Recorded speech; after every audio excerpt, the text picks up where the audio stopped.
Hi everyone and welcome to my channel Karoline Snits. My name is Karoline and I live in Scotland with my now husband Ben and our dog Fela. They are both currently downstairs. I'm just going to grab my tea. I'm filming on a Saturday, which I usually don't do, so I feel a little bit self-conscious that first of all people might be looking out the window seeing me talk to myself. And also that Ben is eavesdropping downstairs, though I don't think he's particularly interested in, in what I talk about on the podcast.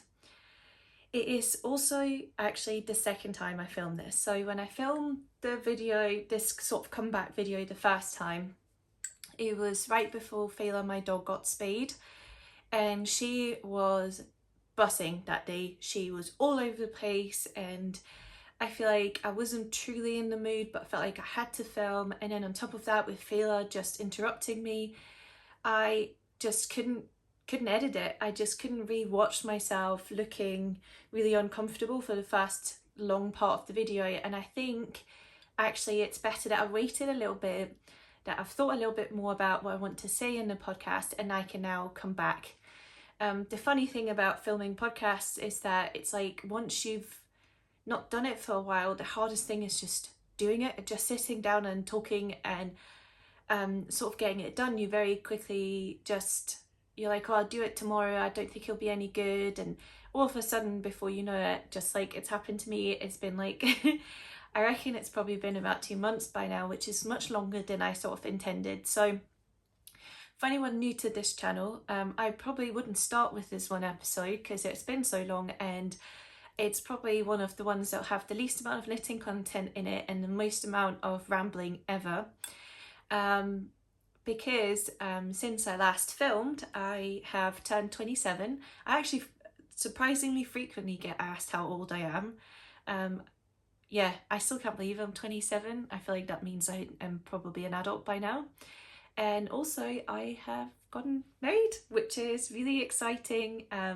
Long time coming. We were originally a 2020 wedding, but I feel like this chat about the wedding and all of these bits I'll sort of put towards the end, so that if you truly are here just for knitting, that's what we're going to start with.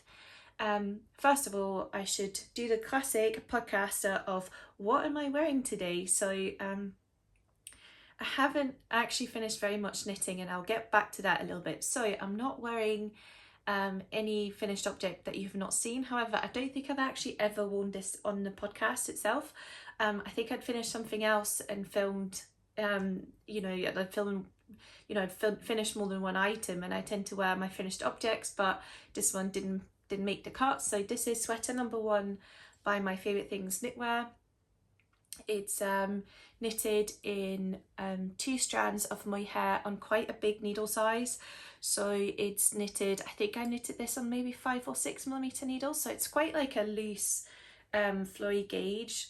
I always get comments when people see it. I knitted the sleeves ever so slightly longer, and they're very big and like voluminous. It's like a very loose knit. Very warm still. The mohair is just spectacular. I think this colour is so special. It is from a Danish shop called Tendergrund, and I can't remember the colour name, but it's bright pink essentially, and it's their own mohair basically. So that's what I'm wearing today. I also look a lot more glam than I usually do, but I thought for you today I'd try to do something with my hair, and I'd put on some makeup in these bits. And it's all for show, because as soon as I'm done filming, I am going to put my hair back, put on some sweats, and then probably clean the bathroom and fold some laundry. But at least for this I look quite nice. So that's what I'm wearing today. I have some Rooibos vanilla tea today, and I'm drinking out of my dog mum mug. Obviously I am one of those 20-year-olds that's made being a dog mum my whole personality, more or less. I love this tea. This mug is from Asta, actually. I recently picked it up. So I'm going to pop that down, and I'm going to show you my one finished object. Now, I won't promise you, this is the right way, I won't promise you a true try on clip of these shorts on, simply because these actually probably need reblocked. The thing about ribbing is that when you've worn it for a little while, it can it just stretches kind of weird, and I would want to show them off when they are like at their nicest and not when they've been worn and stretched a little bit. I will pop in some pictures of them on so you can probably see them, but these are shorts number 1 from my favourite things knitwear that I test knitted, and I therefore also had the yarn sponsored. They're knitted in 1 strand of Knitting for Olive Merino and 1 strand of Knitting for Olive Pure Silk. They're like some kind of dusty blue colour, but it's 2 different colour names, so I always pop all the yarns, everything, I always link it down below, so I'll make sure to do that for these as well. But yeah, I test knitted these. They were surprisingly quick. I do not remember what needle size I did these on, but again, they were really surprisingly quick. I did go down 1 size, so I think this is a size L. I'll pop it down below. It's definitely, I'm fairly certain I was good and put on Ravelry. You also have this really nice thick elastic band up here, which top tip, at least what I did, was that you knit down the you know, this band, the waistband, that's what it's called. You knit down the waistband, and I put the elastic through as I was knitting it down. So I'd already sewn the elastic together just as well as I could with normal sewing thread. So it was the loop, and then I put that loop in, and then as I was knitting it, I made sure to knit it in, just so that you're not faffing about trying to get like a thick elastic through. I had planned originally to wear these on my wedding morning, which is one of the reasons I chose blue. However, I realised closer to the time that you actually kind of need you need a good button down for the top part, and I ended up buying a pair of pyjamas.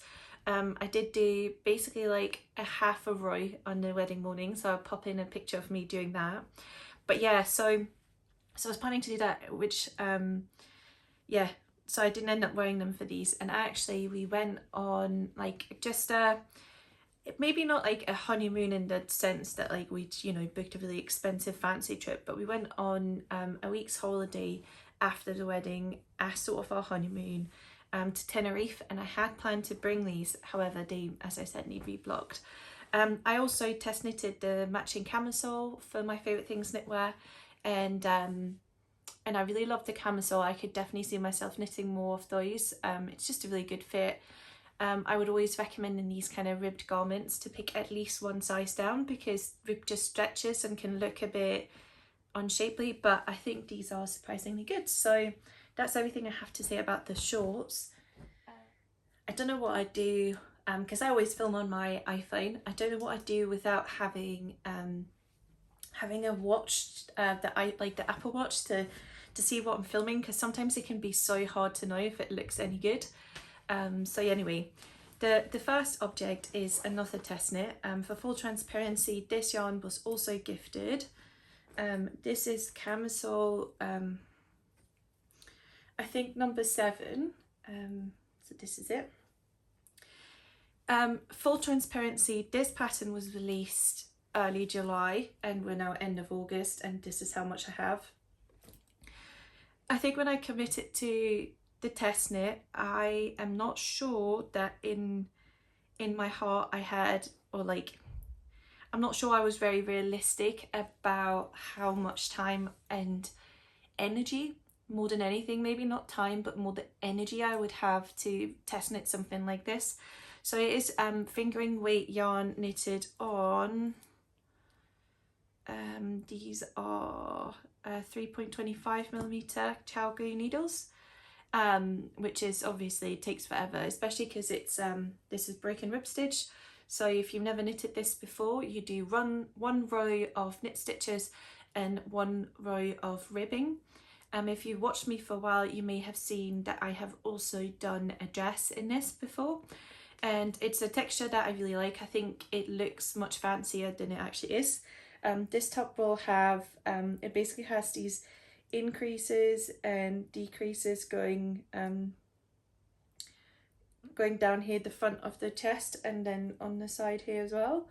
And yeah, I feel really guilty for not finishing it, especially because the yarn is gifted and it's really lovely yarn. It's from a brand I'd not heard of before, called well, the brand is called Pascuali, and this is their merino silk. It's called Saffira, and this is 75% virgin wool and 25% silk, mulberry silk. It is a 50 gram, runs 200 meters. It's classic gauge for fingering weight yarn, and this is in the colour, I know the colour is somewhere on here. I might have the belly band that isn't attached. See if I can find it. The colour is 12. This colour, I know Louise also, one of her samples is knitted in this.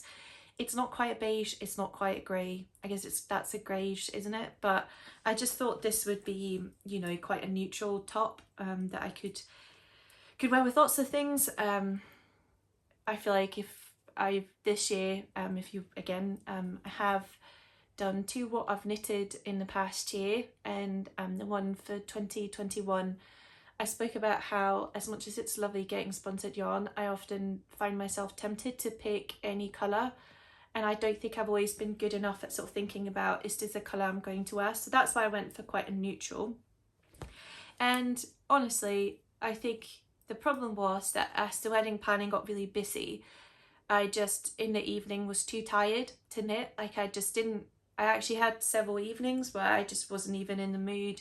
And then we also just had evenings where you prep things, you know, we were preparing our favours, we were doing all of these things, and I just couldn't focus on sitting down and then spending all this time on, you know, tiny needles. And this leads me into why there hasn't been much finished, like, you know, I haven't finished very much. I actually brought this project on, well, I brought it to when we were away for the wedding, and I brought it on the honeymoon as well, both times when I could probably have squeezed in a few rows here and there. And you know what, you guys, I just every time I was like, oh, I could knit now, I just didn't pick it up. I definitely plan on finishing it. Obviously, I'm very sad to probably have burnt my bridges a little bit with test knitting for Louise, because I completely understand that if you are, you know, a designer that lives off your designs and it needs to be finished in a certain time frame, you don't want testers like me who'll say they can do it, gets free yarn, and then doesn't do it right. Like, I completely understand that. So I'm very much hoping to finish it, but I also have to I had to come to a point where, I came to a point where I just realised if I keep telling myself that that's the project that's going to get me back to knitting, I just wasn't sure I'd pick up the needles for a very, very long time. Like it just didn't, you know, it just didn't tickle my knitting pickle, as Laura from Pinrose Knits would say. So I decided to ask on Instagram, what do people do when their mojo is missing? Because I found, even after we came back from the honeymoon, the excitement just didn't pick back up for me. And for a little while, I was like, I have spent so much time and effort, you know, setting up all the social media stuff. I love the knitting community. I'll return to that later. I love filming these podcasts. I have such a big stash of projects that I've always been really excited for, and yet in the evening when I could knit, I am not knitting. Why is that? So I decided to ask what people do to reignite their passion for knitting, and there was a few common answers. So the big ones were, first of all, look for inspiration, whether that's watching podcasts, scrolling on Pinterest, looking through hashtags or designers you really like, but or someone even suggested looking, you know, at high-end knitwear shops and, you know, see if there's something you'd really like that you could make yourself. So that was one of them. Another one was buy something for a new project, you know, buy some new really exciting yarn and then cast that on. And with that, quite a lot of people said, don't feel guilty about the whips you already have. It's okay to cast on something new. There was also quite a few that recommended start on a small project, you know, something instant gratification like, where you cast on and, you know, you have a finished object before you know it. And then on the other hand, some people said, you know, pick a project with a new technique, something that you really wanted to make for a long time but haven't for whatever reason, etc. Now, I personally really loved the idea of buying yarn, of course I did, but to be honest, I decided to shop my stash. I honestly have such a beautiful stash, and I think my friend Lissy from Hive Knits, you know, she did a video where she was like organising her stash and talking through her projects, which I should probably do. I think I've showed it quite a few times in, I think I showed it in one of the vlogs in December and that kind of thing. So I can't, yeah, I feel like you have probably seen it, but I probably should. I just need to decrease it a little bit. I already have. I gave some yarn away to my granny, which is brilliant for like your leftover. I was like, here's 5 balls of quite nice yarn, take it. But anyway, so I just got distracted. There's a dog walking by outside. So I decided to shop my stash, and I looked in my stash. I was like, I need a project that's probably a new technique, but I kind of don't want something really, really difficult. And I don't want like a sweater that's just like stockinette stitch or whatever. Like I wanted something that I could in like a decent amount of time actually finish, that was a new technique, some yarn I was excited by, something I could see myself using, that kind of thing. And what I ended up deciding on was the September slip over from Petite Knit, which is done in brioche. Just trying to remember. I think that will be that right way out for you. Yeah, I think so. Is it though? No, that's the way. Yeah, so I decided to cast that on. It's done. The September slip over for Petite Knit is honestly just a basic slip over knit in brioche. I've never done brioche before, surprisingly, I'm sure. So I decided it was finally time for that. I'm knitting that in 1 strand of Knitting for Olive mohair in the colour Rust. I bought this when they donated all the money they earn to the war in Ukraine, to Red Cross. Yeah, decided it was a brilliant way to support a good cause and buy mohair for a project. I already had this in stash, which is the woolly knit British wool in the colour Cinnamon, and together it's quite a stunning colour. Don't know if you can tell, but it has like lots of different colours to it. I really like the colour Cinnamon. If you watch me for a while, you'll know that these kind of like warm oranges are always like one of the colours I'm drawn to. And honestly, once I kind of got started on the brioche, it wasn't an overnight thing, I have to say. And also I've just been a little bit lazy on things that I'm usually not lazy with. Like I gauge swatch, but then decided to like fiddle around with what size I picked. I went with a different set of needles and I didn't re-swatch. I went with different size, etc. I basically just decided I don't think the end result of the slip over is really what matters. I can make it work. It was more actually getting started. So that's what I've done. I've just decided better to get going than have it just lying around. So I have been knitting on it. Brioche isn't very fast to knit. It's very easy once you kind of get into it, though fixing mistakes in it is as horrible as people say, I think. However, it is the perfect in between mindless and not. So I feel like once I've gotten started on that, it's definitely helped. I've decided to pick, I basically want almost negative ease. Like I want it to fit quite tight around my bust. So I can't remember what size I ended up going with. Based on the finished measurements, I reckon it's maybe an L, because I think it's meant to be about 110 centimeters around the bust, and last time I measured I was about 105, but with the holidays, all of these things, I reckon I am probably more closer to 110 again. And but then again, I thought brioche, if it's anything like all the rib projects I've been doing, it will stretch enough or it can be blocked, whatever. Also because it is meant to have a lot of positive ease, and I thought when I looked at the hashtag that on a lot of people the slip over was quite big, and that seemed to be the consensus, that if people knitted with Petite Knit's recommended positive ease, that it was a little bit on the bigger side. So I picked a size L. I considered knitting a size medium, but I decided to go down half a needle size, and I decided to use my Tiago needles. When I measured my gauge quite early on, I didn't find on my original swatch changed in washing. I was 1 or 2 stitches too tight, and so I can probably block it wider if need be, but I reckon then it'll work out quite a lot smaller in the end. So I'm kind of just fudging it and just accepting that if it's completely horrible, well then I'll just gift it, because if I got too hung up on it being the perfect gauge and all of these things, I would just never get it done. So that's my main whip. And the funny thing is that I haven't pulled out all my, you know, there's 2 more whips I think languishing. I've not taken today because no one needs to see, oh, I did this much. I did show you that top I was knitting on. I've pulled that out. It's called, what was it called? I don't actually remember. But yeah, I've pulled that out, started over because I made a mistake that I just could not fix. So I ripped it out and started over. I haven't touched that since June. And I have a cardigan, also not really touched that since June. So I'm not going to show you those. But the funny thing is, once I got started on that, my partner and I have been watching Extraordinary Attorney Woo Woo. I think that's what it's called.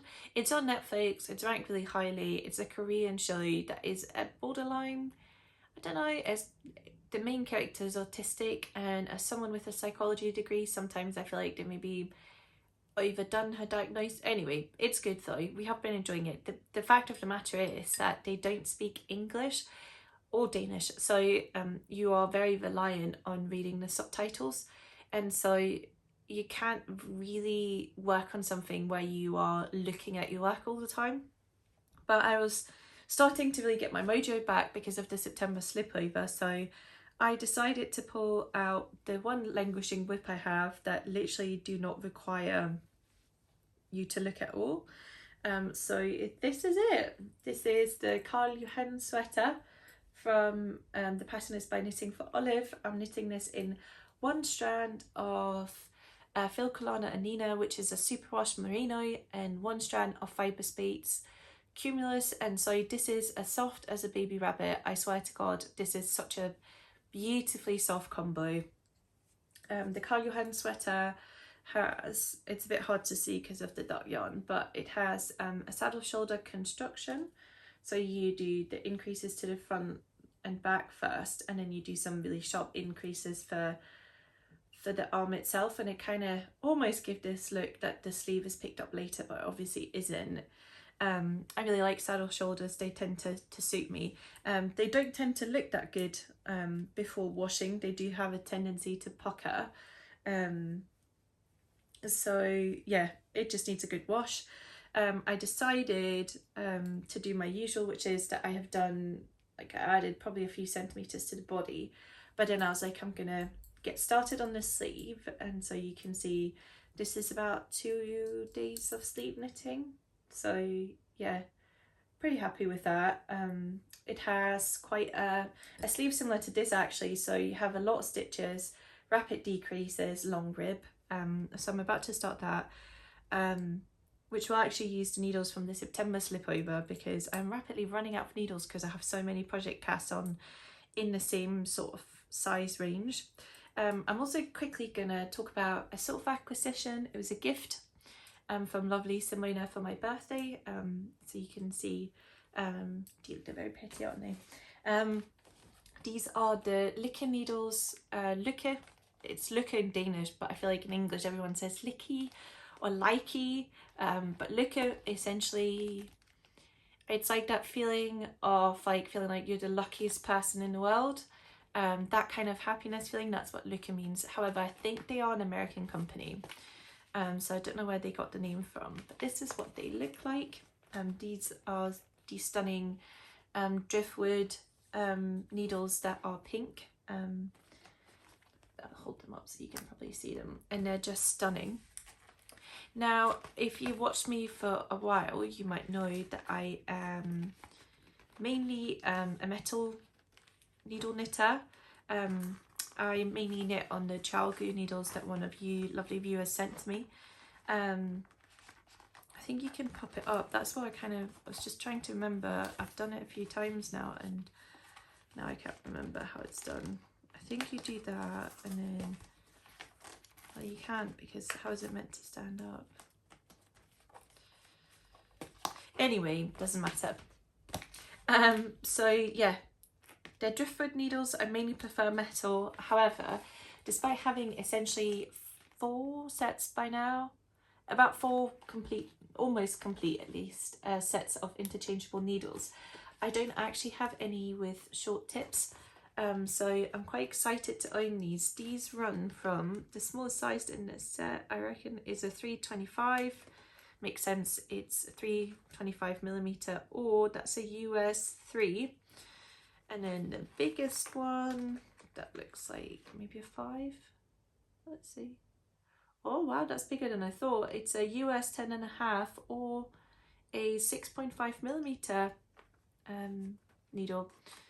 That's quite interesting. I didn't actually think they ran that big, because that must be a, so I'm currently using 4mm, that's 4.5, 5, 5.5, 6, yeah. And then in the smaller ones we have 3.75 and, but you are 3.5, yeah. So basically you get a lot of sizes. And actually what I found for the Tiago, I know lots of Europeans are like, oh, it's annoying it doesn't have like the standard, you know, it doesn't come with a 3mm. I actually really like the off standard sizes. I find 3.75 and 3.25 are 2 very practical sizes to have on hand, especially when seemingly all your projects are on the same needles. One thing I did not realise these came with, and it was actually Sophie that showed me this when they were up for my wedding, is that they actually come with a spinning cord. So I don't know if you can tell, but that means the needle is able to spin, or the cable is able to spin without untwisting itself. I think especially for small circumferences, I find that often it can kind of just weirdly twist itself, probably because you often have less weight in the project than you have on, say, the whole body. So I found that quite amazing. Surprisingly, despite it being quite short needles, which is usually not my sort of like preferred style, I often would almost rather knit magic loop. I've actually found that this is like, surprisingly, I should not be knitting at the same time. I've actually found that these are perfectly fine. It's probably not a size that personally with the way I knit continental. My continental relies a lot on having a good grip on my needles, and so if I knit on it too long, I can, you know, I just tense my hand too much. But I have knitted for several hours on these a day, and considering I'm out of practice and my hands are fine, I think it's fine. They're not too sharp. I do probably slightly prefer how pointed my Tiagos are, but they are lovely. So yes, these were a present from Simona for my birthday, so they are sort of gifted. But something I think is important to note is that Simona and I are friends. She was also invited to the wedding, but unfortunately couldn't make it. So yeah, she didn't give them to me to talk about them. I've just decided to do it anyway. If she did, it would have been very bad marketing, because it's taken me this long to show them. Speaking of lovely gifts, I also received this. So as some of you might know, I talk about a knitting group that I have, or a knit night, or so I have like a one that's like big and open, and that Rebecca from the Caribbean and Anastasia, God, I can't remember, Free Your Sheep, that's her handle, that we have hosted. But alongside that, I also have just a smaller group. And when I was getting married, when we originally sent invites out, it's a long time ago, and your life really does change in about 2 years. And I just realised as we were getting closer that it was really strange to not invite a group of people whom I've spent a lot of time with and shared really personal things with. So for the knit night with my little group, sometimes we talk about knitting, obviously, but sometimes we spend a whole evening just talking about yarn projects. We often do show and tells, especially Sophie from the knit pal girl and I, we often show and tell things, and we have discussions about what could you cast on, how could you fix things. They talk about designing patterns and struggles with that, etc. And sometimes we talk about other things. We talk about what is it like being an adult, what is it like doing, you know, the issues that you have with different things, and quite personal things as well. And so it only felt right that they received an invite for the wedding.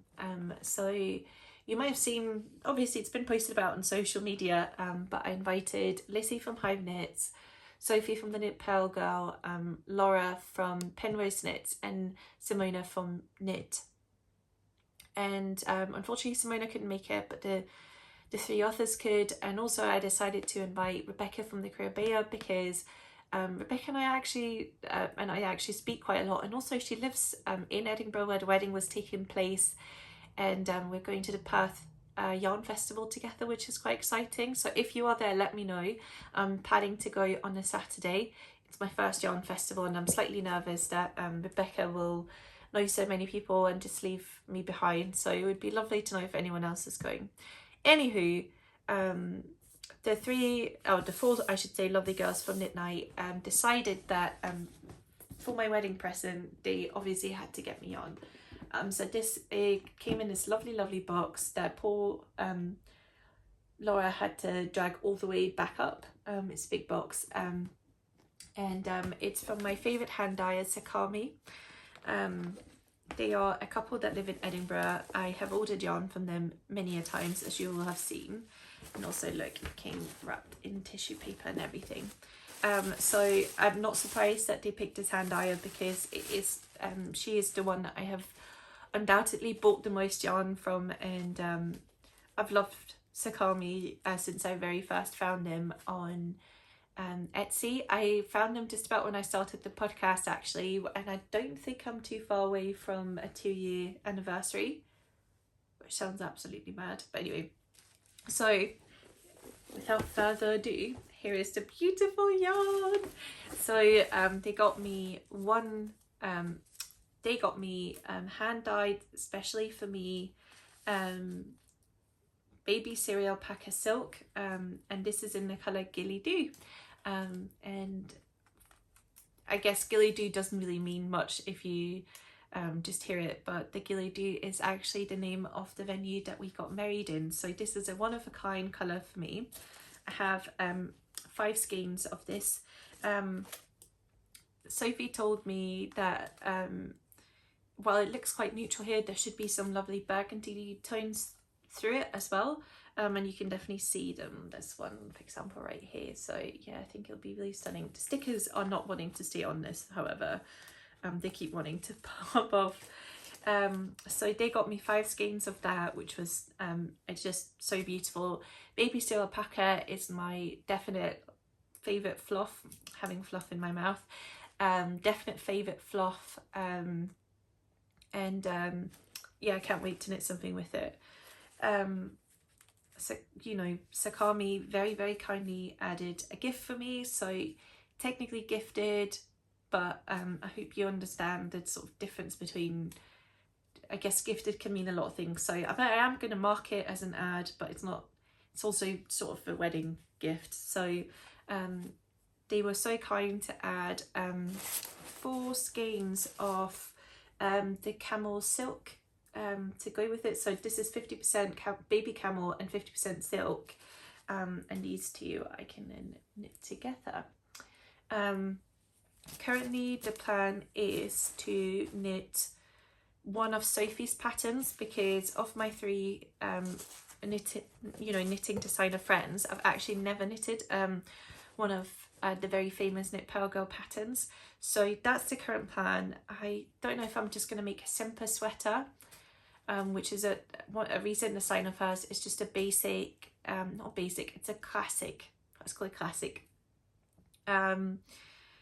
backland sweater, but if there's one of Sophie's other patterns you think would really go, I'd love to hear it. I'm a bit, I think I'll have to knit a swatch, because I'm quite keen to see how variegated this actually looks when knitted up, because she's also currently about to release or it's in the testing, lots of patterns called Pippin, that's a cat, which has a bit of texture to it, and I think that could be lovely. She wore some, I think she wore the cardigan, so she had the yarn sponsored for that from Cardiff Cashmere, and let me tell you, that is the softest yarn I've ever felt. So that could potentially also work. So yeah, I'm a bit undecided what this is to become, but obviously it's such a wonderful present and such a thoughtful gift. Yeah, they just know me really, really well. So I'm really excited by this, and that concludes the knitting content for today. So I thought I'd talk a little bit about my wedding. I feel like it probably deserves more time than I can do right now, but I don't really feel like people would be interested to see a whole like, oh, my wedding experience. It's not strictly knitting related, so I guess it's maybe one of those sit and knit with me. Do let me know. And also if you have any sort of like wedding related questions that could maybe be in a sit and knit, then I'm happy to do it one time, you know, work on a sleeve and chat at the same time if there'd be any interest for that. So yeah, where do I begin? The wedding, we obviously got engaged in December 2018, so we've been engaged 4 years in December. Well, I guess by the time the wedding came around, 3.5 years, and we never intended to wait so long. The plan was to get married July 2020 at a venue called the Gilly Do in central Edinburgh. The Gilly Do is this, it used to be a Georgian church, but it has been converted with a fake floor into basically sort of a pub bar on the ground floor, and then the top floor remains that kind of churchy feel with like the vaulted ceilings, and there's an old organ which you can't play anymore, but it's there for decoration, and big windows kind of thing. It's like a very big room, and it was just absolutely stunning. And at least for us, it kind of struck that balance between being like a traditional venue, like very like classic, but also we are not religious, and so we didn't want an actual, you know, church wedding. And so yeah, it just ticked all our boxes. With my family coming from abroad and lots of our friends living far away, we were also really keen to pick a venue where it's easy to find accommodation close by. So we booked that for July 2020, and we held out hope for a long time, and we didn't postpone until end of May, when the pandemic first hit, because we were really hoping that it would happen, and obviously it didn't. And then for 2021 we postponed already in January, because it was evident at that Christmas time that there was just no way that it was, you know, that year was the right year. Again, because we were limited by the fact that I was like, I don't want to get married without knowing my family can come over. I don't want to end up in a situation where we have to pay for full wedding and then they can't make it. So that's what we ended up doing. So this year was finally happening. I've spoken many a times about the dress not fitting and the stress of that. So my dress was a sample. There's a wedding dress shop in Edinburgh called Bliss Studio, and she specialises in selling samples and second-hand wedding dresses. And I knew from the very beginning that wedding dresses are really expensive, and that if possible I wanted to keep it sort of around the £1,000 mark. And the one way to do that is to buy, for example, a sample wedding dress. And actually the dress I picked was the very first dress I tried on. It took me, like, basically I walked in, obviously you walk in and you have an idea of the style you want. Now people often say that they walk in and they end up with something completely different, and I actually did not.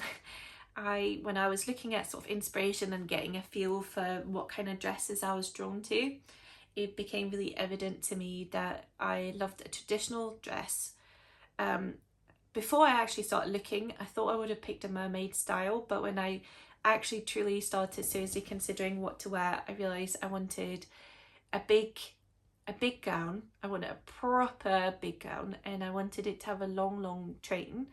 And I loved the silk gowns, which were very much up and coming then. I think From what I'm kind of seeing in the Scottish like wedding groups, I think it's a very, it's the type of style most people are going for just now.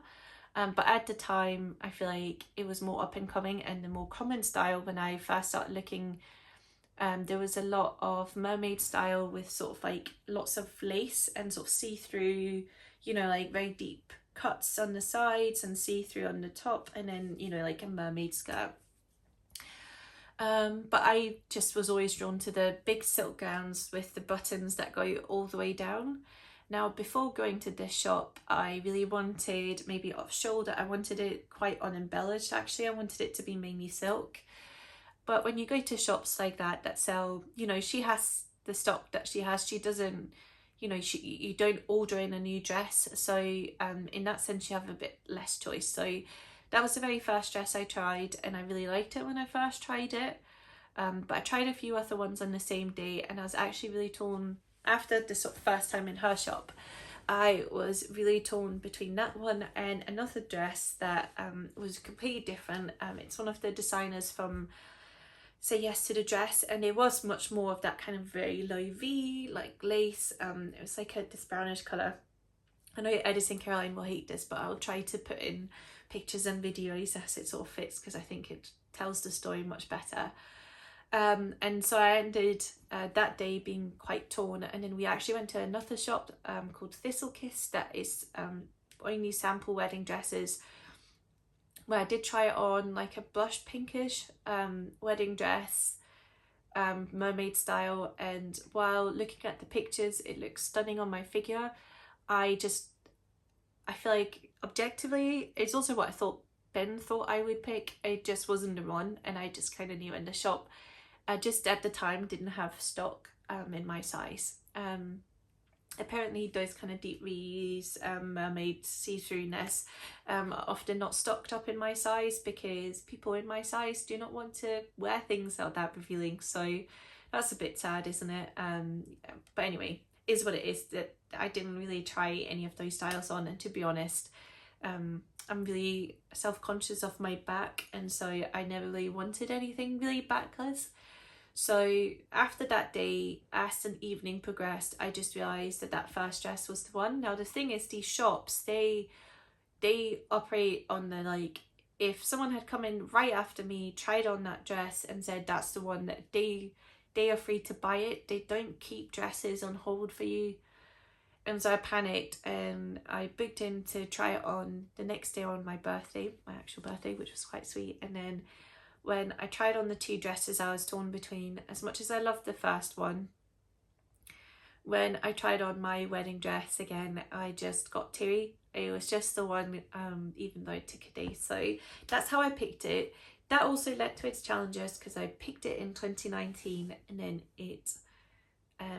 I realised through the pandemic it was not going to fit. I, like most people, gained weight during the pandemic, which definitely cutting myself slack on that one, but did face, you know, was a slight issue. So I ended up, as you all know, being on a strict diet, exercising, because I at least wanted it to be to a place where the dress could be altered to fit.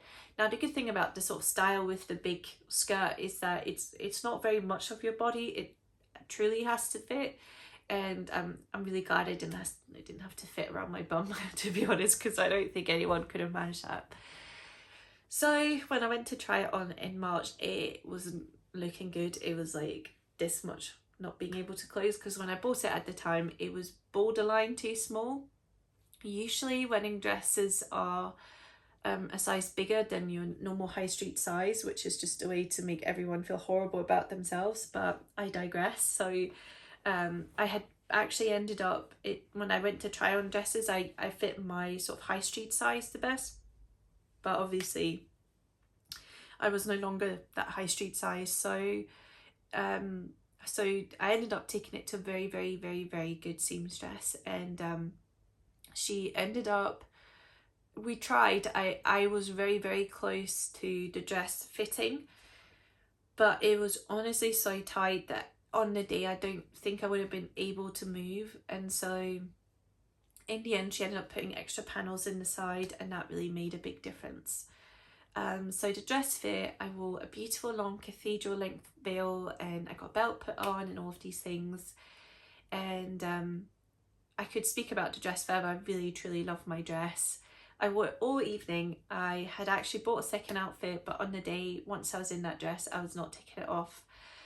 It gave me rubbing sores on my shoulders, and I did not care, let me tell you. I had too good a time swishing around in my big beautiful dress. I am going to spare you too many details of my hen do. The original time I filmed this episode, I literally talked through every single day in detail, but I feel like I've already now spoken about the dress for 10 minutes without planning to. So the hen do is the bachelorette party, or the bryllup if you're Danish. Over here you know what day it is, but your bridal party still plans it without you usually knowing what's going on. So I was very fortunate that some of my family were so sweet to fly over, and we spent a weekend in Edinburgh where we did pole dancing one evening, which I love. I found a local pole dancing place close to me, and I'm hoping to do that. And then we also went out for a ghost tour, which was really cool. And we went to this cocktail making place that was like Harry Potter themed. Edinburgh is obviously, there's a lot of Harry Potter themed things in Edinburgh. So that was a really, really, really amazing weekend. I had such a lovely time for my hen do. And after that, I did that in early July. It was just like things really picked up. Suddenly before I knew it, it was like wedding week. So I had family come over, and we spent a few days up north and down here, which was really, really lovely. Went into Edinburgh, we had a slight panic as Ben's kilt didn't fit exactly as we wanted it. So that took some sorting and was probably the biggest crisis of the whole wedding. But it did get sorted, and on the Saturday, I got married on a Sunday because it made lots of the planning easier. I had actually planned it so that I would have like a chill day with nothing happening, and what ended up happening was like I was rushing from the morning till evening time. I had to like move stuff about and carry things to the place we were staying, and I had some bits to pick up, and I basically didn't sit down all day. And the knitting girls have all told you, I know some of them have done podcasts since the wedding, that they were meeting me for dinner, and I'm going to be perfectly honest, you guys, when evening time came around, I was like, the last thing that I'm wanting right now is to see anyone. I kind of just want to go lie in bed and chill. But at the same time, I feel like it wasn't until that Saturday evening that the excitement really kicked in for me. And so I took a power nap, got up and got ready, dragged my bridesmaid Erin with me as my plus one because everyone had their partners with them. And I went to see them all at a pizza restaurant, and honestly, when I saw them, they were so excited to see me, and everyone was just so happy and excited to be there. And honestly, I could just not be more thankful for what that did for me, because I feel like I ended up having a glass of wine and one bottle of cider because we had dinner, pizza, posto, and then we went to TVA, which is the Student Union building at the University of Edinburgh, which is where both Ben and I studied, and it's actually also where we met very officially in 2014. And it just felt really full circle to sit there, have a drink, and when we had walked back to where we were staying, because most of us were staying in the same area, I was so perfectly content and tired, and I fell basically asleep instantly. And it was so funny because we were a group of people, especially with the plus ones who'd never met before, but when we were all there, it felt like we'd known each other for years and years and years. It was just the best. And then all of a sudden it was Sunday, the day. So I woke up half an hour before my alarm. I planned to take this like long proper shower, you know, shave my legs, all of those things the night before, but I was just too tired when we got back, and I woke up half an hour before my alarm at 6 o'clock, and I just couldn't sleep. I was just so excited for the day to finally be there. So I got up and like kind of enjoyed, you know, the calm before the storm kind of feeling. And my bridesmaid Erin again was staying in the flat with me, and the makeup lady arrived at 7, and my granny and auntie came, and they were the first ones to have hair and makeup started. And you know, I sat there in my pajamas, and We had also my mum, my sister, another bridesmaid and a family friend all came and got hair and makeup done throughout that morning, and I was quite nervous because we were quite a lot of people having it done.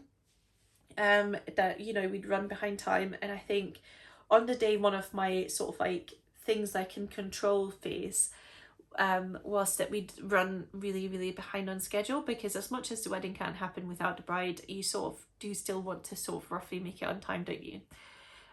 But surprisingly, amazingly, we ran ahead of schedule all day, and so the morning never really got hectic. I feel like before the very end, just as we were leaving, but I think that's normal. I couldn't get my earrings in, and one of the bridesmaids had to like push them through my ears, and getting dressed for the wedding was quite something. I did not wear particularly exciting lingerie. I wore like a stick-on bra and like anti-chafing shorts because it was a very long day, but the morning itself was lovely. I could not eat. I was too excited to eat, so the only things I ate on my wedding morning was downstairs. So we'd rented a flat through Airbnb. On the ground floor there was a French bakery, a patisserie, and I ended up having a pavlova because it was all I fancied. And as we got closer to the actual ceremony, one of my bridesmaids were like, you have to eat a proper meal. And she's like, what do you fancy? And, you know, they all listed like a million things, and in the end the only thing I fancied was chicken nuggets. So I had a happy meal. We all had happy meals, and we drank prosecco with orange juice in it at the very end, and just had such a lovely time. We had music playing. And actually I feel like the morning ended up being a real highlight. The whole day was obviously, but the morning was just so nice as well. And then we walked to the ceremony. It was only a 2-minute walk, and the thing about getting married in central Edinburgh is that everyone takes photos of you and stares. It was quite something to like see strangers, like taking photos of you. As I walked down the aisle, honestly, I wish I had enjoyed that moment more. I'm quite excited to see the photos because I just had so many emotions finally walking down the aisle. You know, doing my best to take it all in and see all the faces, and I feel like I didn't manage any of that. But by the time I was at the end of the aisle and I stood in front of Ben and I saw his massive smile, I just felt so complete, and it just felt so right. We had a humanist ceremony which was really personal, and just the right levels of funny and sentimental. My sister told me off because she cried basically the whole time, and then she'd finally stopped, and then it was time for me to say my vows, and I choked up halfway through, and she's like, that killed me. And yeah, so we had a piper, which is very Scottish, I guess, and he turned out to be married to a Dane. So he spoke fluent Danish, which was quite something. What a coincidence that was. And we had a lovely 3-course meal. So in Britain, you often have, you do have 3 speeches at the start. So you have the best man, the bride's dad and the groom all have, you know, their speeches before people sit down for their meal. We did that. Before that, we took pictures, I should say, in Princess Street Gardens, where once again people were taking all sorts of photos of us, which was really strange. Please don't do that. We were doing this like shot where, you know, you do a shot where it looks like you're casually walking, just the 2 of you, and someone actually walked in behind us and started filming us without asking for our consent, and had to be like shooed away from the photographer.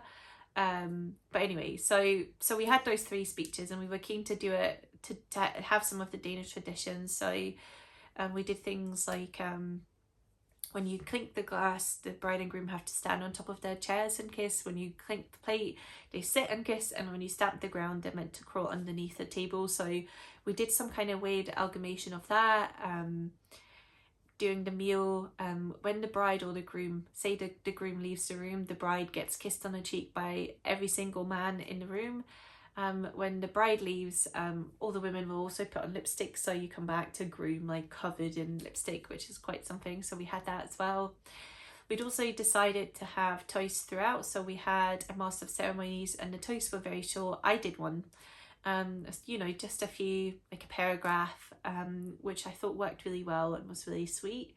We had one of Ben's parents' friends were invited to the wedding, and the guy wears a traditional kilt, and he demonstrated how the very, very original kilts, so not the modern ones but the original ones, which are just a big blanket, essentially how it was wrapped and worn, which was quite something.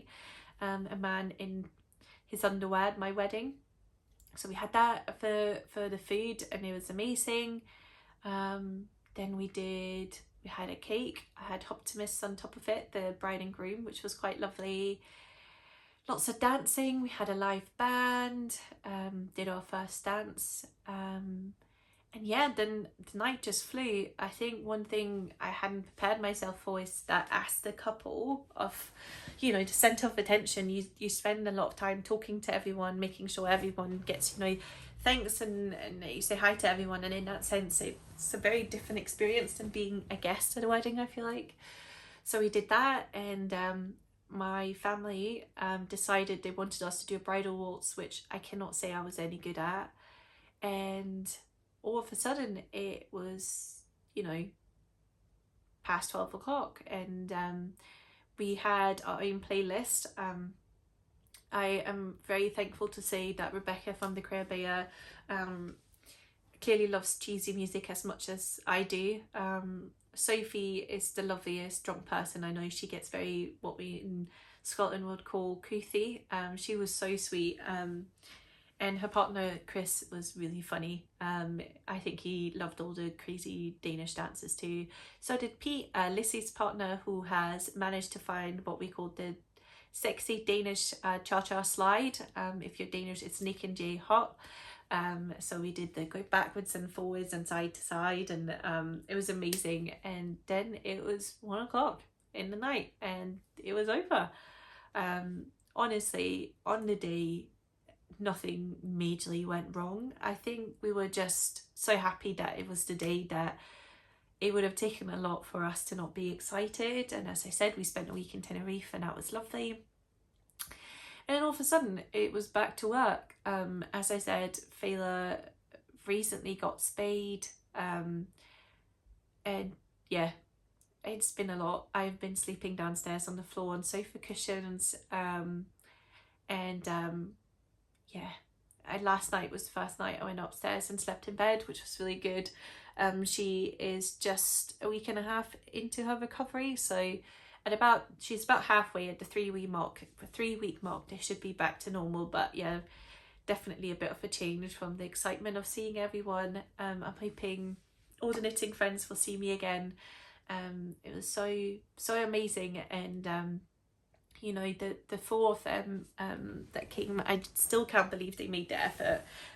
Obviously Rebecca was the one with the shortest distance, but it is a long way to travel, and they had all of them coming from down south had lots of issues with all the train strikes and all of that we currently have in the UK. So I really appreciate the time and effort.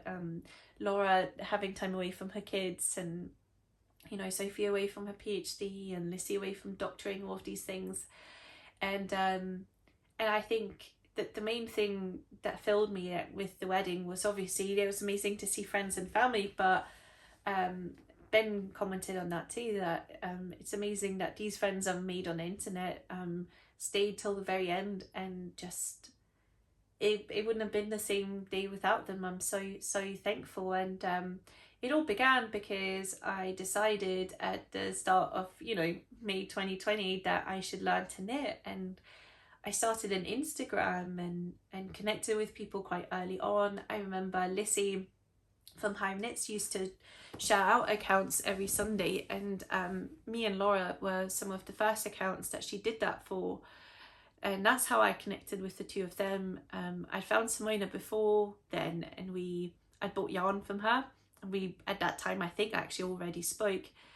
And I don't even remember how I found Rebecca, but I remember watching her podcast quite early on, and we just got chatting, especially when it turned out she was moving back up to Scotland. Her and I actually studied at the University of Edinburgh at roughly the same time, which is quite funny. And I know Laura today, this Saturday, has been doing this question round, and you know, someone was like, how do you make friends in the knitting community? I find it a bit hard. And the main thing I would say is just engage with people, you know, send them a message, and you know, if they put something up on stories, you know, you comment on it, that kind of thing gets conversation going. But I think really what gave me true friendships was that I suggested that we have knit nights on Zoom.